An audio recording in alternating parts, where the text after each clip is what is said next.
There's a lot of generational farmers around here take a lot of great pride in this beautiful country that we've got, and we could see the devastation being caused by the wild animals, and a lot of it was out of our, or beyond our control with recreational hunting and what we could do. So really wanted to collectively get the community involved and see if we can make a big difference. Yeah, I think we've got a really special community here. And when the idea of this project came to be, everybody was jumped on board straight away. And so protecting what we've got, both financially and also ecologically, is super important. Controlling these wild pests just has to start. I think everybody surrounding the bush knew the extent of the problem, but now that we've seen actual results on how many actual animals are in there, it's really highlighted the fact of we really are facing an uphill battle. There's a lot more needs to be done than what we can put it at the moment. Day to day we're seeing a lot of damage on farm, predominantly pig rooting because that's visible, but then come winter crops we obviously lose a lot of crops to deer. We invest a lot of time managing recreational hunters, trapping pigs and hunting ourselves, trying to keep on top of these numbers.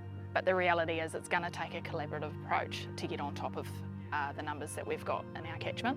It's been one of the ones we've been working really hard to quantify really, and for our best guesses through the thermal helicopter survey and the local residents survey, what we can understand is there's around 7,500 wild ungulates in our forest and around the outsides of the forest.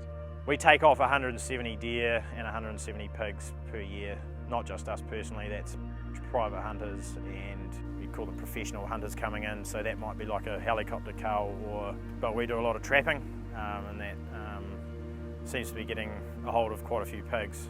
Yeah, the issue is it's just relentless, like every year it's the same, you're battling.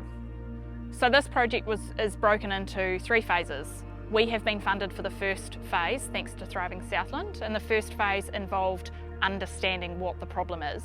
Right from the outset, our very first move was to actually go to our community. We cannot do this blindly, we need to do this openly and with the community support. A lot of our information gathered has actually been based on community feedback and information that we have received from the community.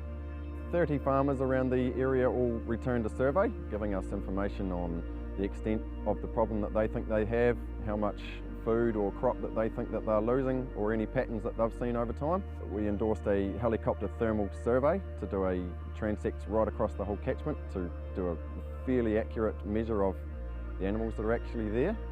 As well as involving independent consultants in the ecological and financial space. The cost to farmers is probably one of the bigger ones why the farmers are driving it, just with the amount of food that's eaten off farm.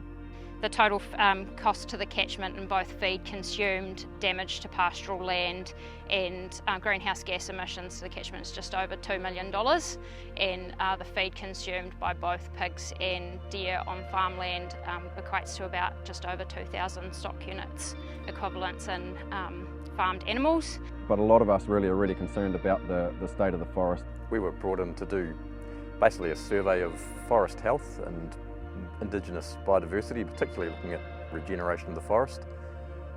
Surveyed quite a lot of sites right across the catchment and basically found that forests are showing signs of very heavy browse, very long-term damage to forest structure and composition.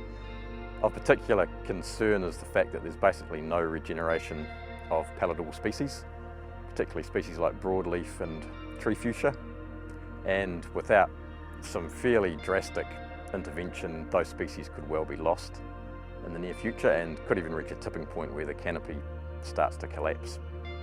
The second phase is where we need to control the problem. So that's going to require a collaborative approach and many heads around the table to come up with that solution as to how we're going to control the numbers. We've established just how bad the problem is. The next phase has got to be a community effort involving both private and public landowners to control these numbers. Whether that can be in a manner that allows us to utilise the resources for people who need it most, or whether it needs to be a drop in numbers by some other means. We need to get all our heads around the table and come up with a solution together. For this project to succeed, it's going to be complete buy-in from everybody involved in the catchment, from the forestry companies to DOC to iwi to all of the farmers, putting time and possibly resources or finances in towards it. It's going to be a big project that we all really need to work collaboratively on.